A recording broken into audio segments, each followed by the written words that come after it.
বিশ্বের অন্যতম গুরুত্বপূর্ণ বাণিজ্যিক জলপথ হরমুজ প্রণালীকে কেন্দ্র করে ফের মুখোমুখি অবস্থানে ইরান ও যুক্তরাষ্ট্র। তেহরানের দাবি, তাদের সতর্কবার্তা উপেক্ষা করে জলসীমায় প্রবেশের চেষ্টা করায় মার্কিন নৌবাহিনীর একটি টহল জাহাজে দুটি ক্ষেপণাস্ত্র দিয়ে আঘাত করেছে তারা। যদিও ওয়াশিংটন এই দাবি নাকচ করে দিয়েছে। এই পাল্টাপাল্টি অবস্থানে মধ্যপ্রাচ্যের নিরাপত্তা পরিস্থিতি নিয়ে নতুন করে উদ্বেগ দেখা দিয়েছে।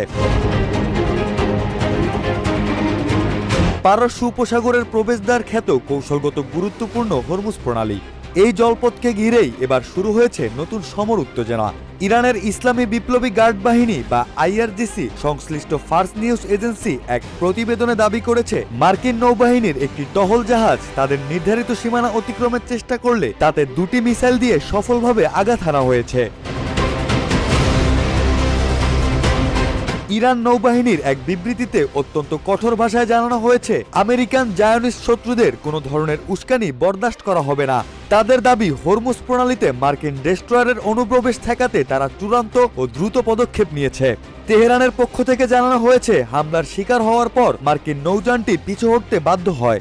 এ বিষয়ে তারা শীঘ্রই আরও তথ্য ও প্রমাণ প্রকাশের হুঁশিয়ারি দিয়েছে। তবে ইরানের এই সামরিক অভিযানের দাবিকে পুরোপুরি নাকচ করে দিয়েছেন মার্কিন প্রশাসন। এক্সিওসের গ্লোবাল অ্যাফেয়ার্স করেসপন্ডেন্ট বারাক রাভিডের বরাত দিয়ে জানানো হয়েছে, পেন্টাগন এমন কোনো হামলার খবর পায়নি।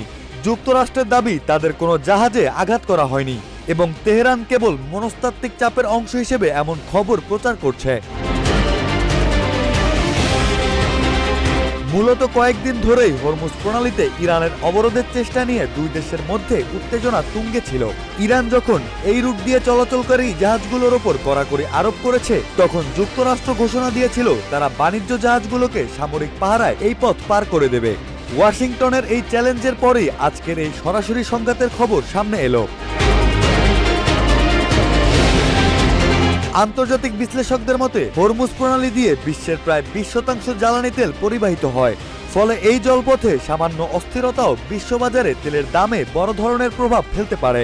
বিশেষ করে ইরানের পক্ষ থেকে যখন মার্কিন নৌযান ঠেকানোর দাবি করা হচ্ছে, তখন বৈশ্বিক পরাশক্তিগুলোর মধ্যে অস্বস্তি আরও বাড়ছে। সাম্প্রতিক এই ঘটনা ওয়াশিংটন ও তেহরানের দীর্ঘদিনের কূটনৈতিক ও সামরিক দ্বন্দ্বে নতুন মাত্রা যোগ করল।